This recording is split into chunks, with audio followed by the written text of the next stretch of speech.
Salut à toi, bienvenue dans cette toute nouvelle vidéo. Aujourd'hui, j'ai choisi de t'expliquer pourquoi tu devrais investir dans l'immobilier.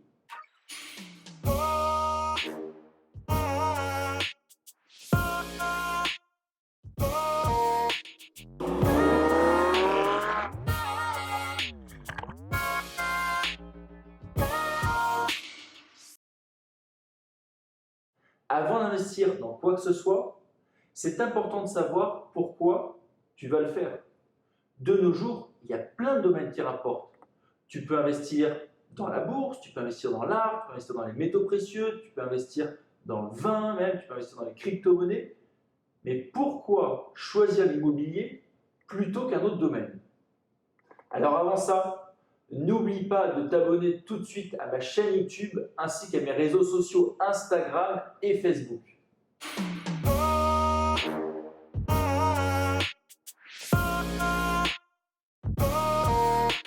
C'est malheureux, mais encore aujourd'hui, il y a beaucoup trop de personnes qui approchent la retraite sans avoir de patrimoine. Ce sont pourtant des personnes qui ont travaillé très dur toute leur vie. Ce sont des personnes qui avaient des bons salaires, des personnes qui ont payé leurs impôts et qui se retrouvent le jour de leur retraite avec comme seul revenu ce que leur donne l'État. Sais-tu quel est le montant en moyenne qu'un retraité perçoit en France? Moins de 1 400 €.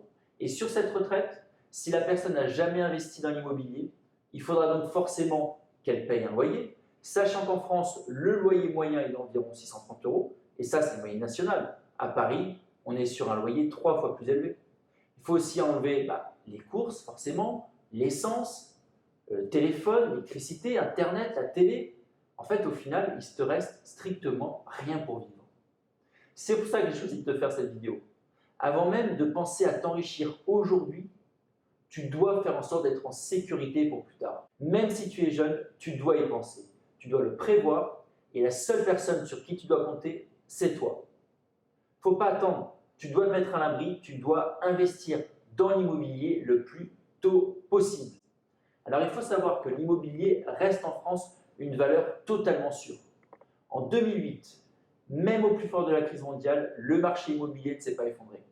Regarde la bourse en comparaison, ça a été une catastrophe. La seule baisse en France en immobilier était de 91 à 96. Et crois-moi, les propriétaires qui ont réussi à garder leurs biens durant cette période ont regagné leur mise de départ et bien davantage. Je te montre aujourd'hui un graphique où tu verras l'évolution des prix de l'immobilier. Tu vas me répondre, ok Caroline, le prix de l'immobilier est monté, certes, mais tous les prix sont montés aussi. Si j'avais acheté des actions en bourse, si j'avais acheté des voitures de collection, si j'avais acheté de l'art, mon placement aurait lui aussi pris de la valeur. Ce qui est vrai, tu as raison. Mais alors pourquoi l'immobilier est mieux que tous ces autres placements? Pour deux choses. La première est que tu peux aujourd'hui emprunter sur 25 ans avec des taux incroyablement bas, et ce, à 110%. C'est-à-dire que si tu as la capacité d'emprunt pour, tu peux acheter un bien immobilier, par exemple un 3 pièces à 200 000 € sur 25 ans en mettant 0 € d'apport. Ce sera l'unique domaine, en tout cas à ma connaissance, où tu pourras le faire. Tu ne pourras pas acheter 200 000 € d'actions avec 0 apport. Tu ne pourras pas acheter une voiture de collection, ou de l'or, ou de l'art avec 0 apport et sur 25 ans. La deuxième raison est que tu peux louer ton bien durant ces 25 ans et donc gagner de l'argent dès le premier mois. Tu vas profiter de l'inflation des prix, c'est-à-dire du fait que ton bien va prendre de la valeur, et de 2, tu vas profiter des loyers de tes biens durant toutes ces années. Et ça, l'immobilier est le seul domaine à l'offrir, encore une fois à ma connaissance. À toi de voir par la suite quelle stratégie tu souhaites utiliser pour investir dans l'immobilier. Est-ce que tu veux te contenter simplement d'acheter ta résidence principale? Est-ce que tu veux aussi faire de l'investissement locatif? Est-ce que tu veux faire de l'achat-revente? Ou alors, est-ce que tu veux même combiner toutes les facettes de l'immobilier? Moi, c'est ce que je fais aujourd'hui. Je suis marchand de biens, donc forcément, je multiplie les opérations d'achat-revente, mais j'investis aussi dans du locatif pour avoir des revenus récurrents. Et en même temps, j'ai acheté ma résidence principale. En parlant d'acheter sa résidence principale, je voulais te mettre en garde sur un point. Je vois beaucoup trop de gens aujourd'hui qui font de l'investissement locatif Donc ça, c'est bien. Mais eux-mêmes sont locataires. Et souvent, eh bien, ces personnes ont autant de revenus locatifs que de loyers. Donc, s'il te plaît, investis aussi quand tu le pourras dans ta résidence principale. Il faut savoir que le loyer que tu payes rentre en compte dans ta capacité d'emprunt. Et il vaut mieux payer un crédit plutôt qu'un loyer.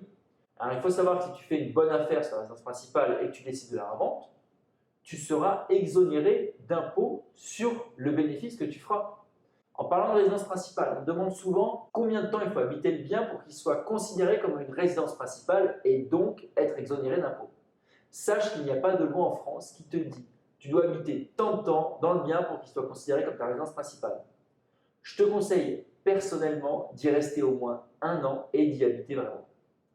Pour finir, je te dirais donc d'investir le plus possible, le plus tôt possible, mais d'investir intelligemment. Sur ce, je te souhaite une excellente journée, plein de bons investissements et je te retrouve la semaine prochaine.